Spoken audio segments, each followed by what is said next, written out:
Você sabia que a observação é um método de pesquisa? Olá, meu nome é Valéria Santos. Hoje nós vamos falar um pouco sobre a observação participante. A metodologia de observação ela envolve a observação sistemática, o registro, a descrição, a análise e a interpretação do comportamento das pessoas. A observação ela é útil para entender o que as pessoas fazem em suas atividades habituais.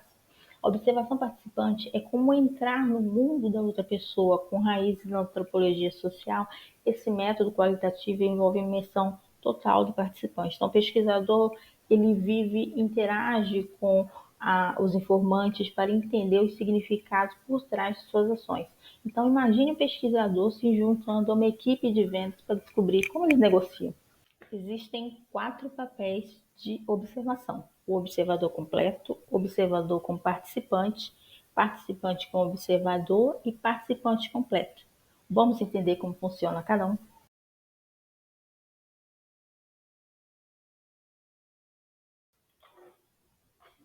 O papel do participante completo vê como pesquisador tentando se tornar um membro do grupo no qual está inserido para realizar a pesquisa. Então, você não revela o seu verdadeiro propósito aos membros do grupo. Por exemplo, você poderia ser onde você estivesse pesquisando práticas de uma organização. Então, para avaliar a relação da teoria com a prática ali institucional, você poderia manter o anonimato tanto da organização como dos informantes, uma vez que você participou e interagiu como um colega de trabalho.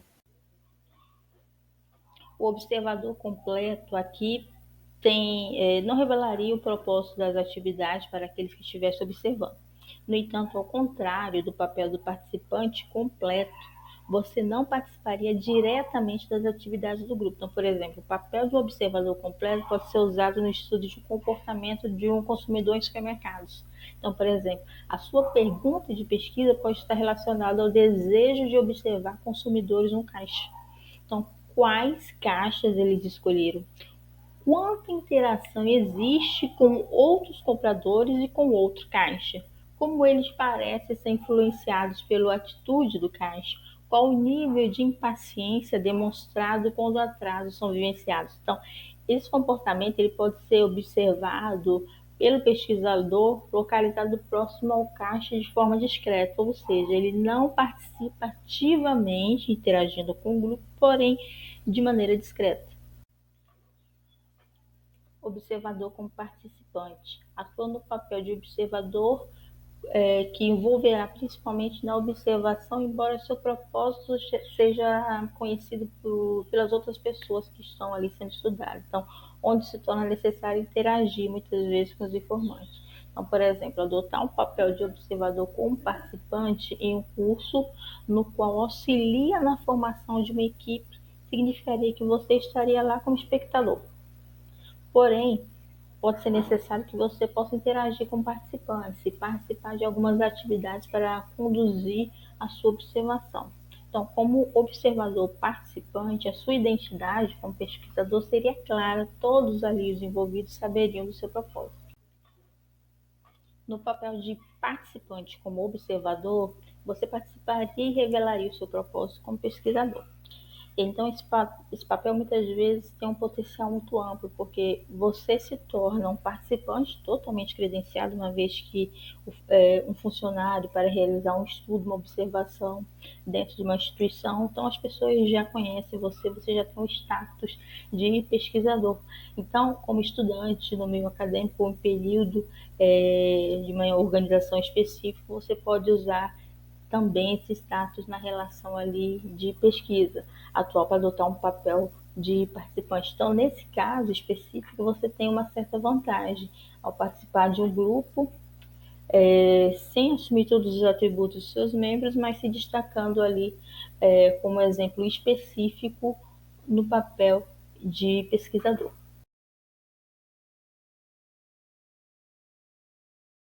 Vai falar agora sobre a observação estruturada. Bem, é um método que ele procura focar na frequência, né, e nos padrões de comportamento, utilizando cronogramas específicos e alguns tipos de ferramenta. É uma metodologia quantitativa que busca quantificar as ações específicas de determinadas amostras. Pode ser um comportamento, pode ser uma interação. Ela é útil em contexto onde os eventos são relevantes, como análise de produtividade, um comportamento do consumidor, e ela precisa de ferramentas para ser utilizadas, no caso, cronogramas, codificações, registros sistemáticos. Se a gente for fazer uma comparação em relação à observação do participante, ela tem a natureza quantitativa, o foco dela é em frequência de comportamentos. O método é cronogramas, que ela utiliza para codificar as informações, e ela pode fazer contagem de interações.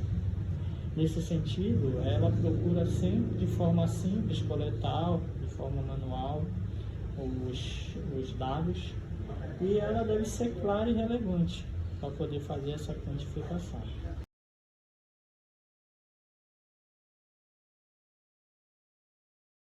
Olá, eu vou falar sobre questões éticas e validade. O objetivo desse tópico é discutir dilemas éticos, ameaças à confiabilidade e estratégias de mitigação.